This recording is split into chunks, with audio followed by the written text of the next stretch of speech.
Mark Rogers TV, the voice of college football, breaking down each and every Alabama position as we head toward a spring practice on March 13th. The best possible way to do that is to bring in Stephen M. Smith of Touchdown Alabama. He is all over the roster, the personnel, and the happenings surrounding Alabama sports, not just football. He's got to track everything, but of course, football is front and center. Stephen, how you doing today? Doing good, man. Doing good. Speaking of tracking everything, got to look at some basketball and some softball today as well. Oh, my goodness. I don't know how you do it. I really don't. Defensive line for Alabama. I made this comment about the running back position. It could be argued that this is the most stocked position year in, year out in college football over the past decade or so under Nick Saban. Only one significant loss, Raekwon Davis moving on to NFL draft eligibility, should be a top 50 pick, something in that range at the next level. Who's coming back? Well, number one, LeBron Ray is coming back on the defensive line, former five-star from Madison, Alabama. Had a foot injury in week 3 of last season against South Carolina, and that foot injury kept him out for the remainder of the year. But LeBron Ray, somebody of whom we know can affect the passing game, can stop the run, really, really good, violent hands, quick feet. So it's great to have LeBron Ray back. Along with him, you bring back a DJ Dale going into his sophomore year out of Clay Chalkville High School in Pinson, Alabama. DJ Dale had a good freshman year, suffered an injury to his knee down the stretch, but he's back at defensive tackle. You got Christian Barmore, and here's a guy, redshirt sophomore, out of Philadelphia, Pennsylvania, 6'5", 310 pounds. Here's a guy that people are very excited about. Kind of reminds me of a younger Sean Robinson, plays the game very aggressively, very angrily, if that's a term, on the field. Christian Barmore does. Who would have those three guys in Ray, Barmore, and DJ Dale, but Fidarian Mathis is back. Stephon Wynn is back. You have the likes of Justin Aboigbe and Byron Young and Ishmael Sopser and Brandon Ingram. And then from the 2020 class, you bring in Jamarian Latham and Tim Smith, and also one Jamarian Latham, Tim Smith, and one big guy here, Jamil Burrows. There we go, Jamil Burrows by way of Georgia. So many strong defensive linemen in this class, and also on the team. But it all starts with the main three in this rotation of DJ Dale at defensive tackle, LeBron Ray at defensive end, and the other defensive end being Christian Barmore. So if you look at one, Freddie Roach, defensive line coach, if you look at one, Nick Saban, and even if you look at one, Sal Sunseri, who not only works with the outside linebackers, he does tend to mingle with the defensive line at times as well.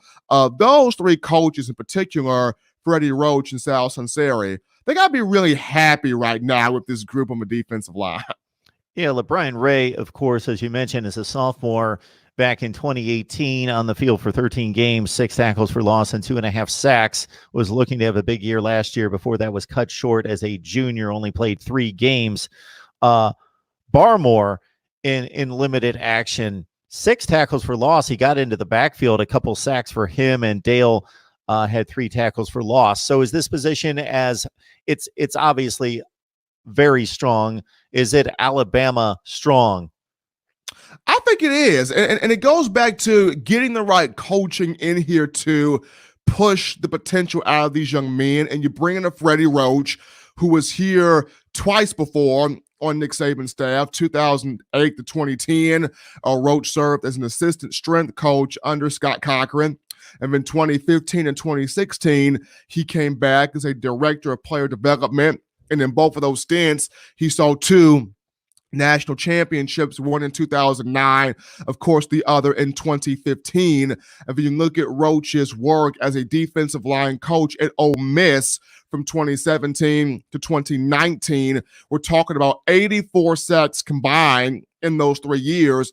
Of the 84, 58.5 from the defensive line perspective. That's about 70% of those sacks coming from the D9. And Freddie Roach did this with guys like Josiah Coatney and Benito Jones, more so of your 2- and 3-star prospects. Now, Ole Miss will come up on a 4- and 5-star here and there, but the majority of this 2- and 3-stars. So Roach got the utmost out of those guys. And you're at Alabama, where 4- and 5-stars run wild. So he's going to get the most out of this group as well. And the crazy thing about Coach Roach is, from the state of Alabama, from Killen, Alabama, going towards that North Alabama area. And of course, he was a very decorative linebacker in his career with the Crimson Tide from 2001 to 05.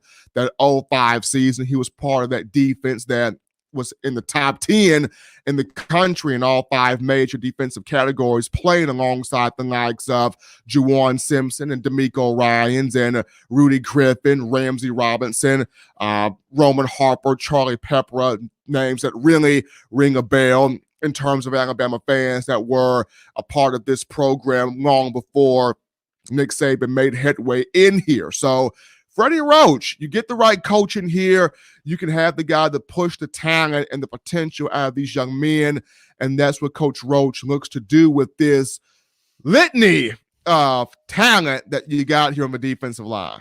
Stephen, where can we find you on Twitter? They can find me on Twitter at Coaching M. Smith on Twitter, at Coaching M. Smith, doing a lot of high school coaching to my guys here at Francis Marion High School. My boys are trying to win a state championship in basketball now, Nice. but I coach them in football. So that's at Coaching M. Smith on Twitter. We, of course, have been following each other for years. I just didn't want to I wanted to get that straight for everybody out there. And also follow me on Twitter at MarkRogersTV. Thank you so much, Stephen. No problem, Mark. Thank you.